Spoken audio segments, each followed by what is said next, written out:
રાતે મોડા મોડા સ્ટીલના ગેટનું કામ પૂરું થયું. હું ને પપ્પા આવી ગયા હતા લોજ સ્વામિનારાયણ મંદિર. રાતે અહીંયા જ રોકાણા હતા. તો સવારે સ્વામિનારાયણ ભગવાનના દર્શન કરી હું ને પપ્પા નીકળી ગયા હતા લોજ ગામથી માંગરોળ બાજુ. અમુક વસ્તુ આગળથી જેવી દેખાતી પાછળથી દેખાય એવું જરૂર નથી.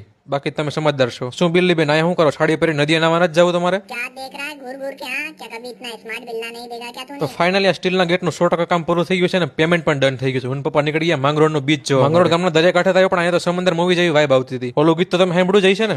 મારો દરિયો ને કાંઠો યે તું. હા બસ એ જ મૂવી. પપ્પાને વિડીયો ઉતારવાનું કીધું પણ પપ્પાએ તો બ્લર વિડીયો ઉતારી દીધો. મેં પપ્પાને કીધું मजा नहीं आ रहा है. મેં પપ્પાને કીધું આમ વિડીયો ઉતારવાનો. એ ભેગા રહેતા રહેતા શીખી ગયા છે હવે.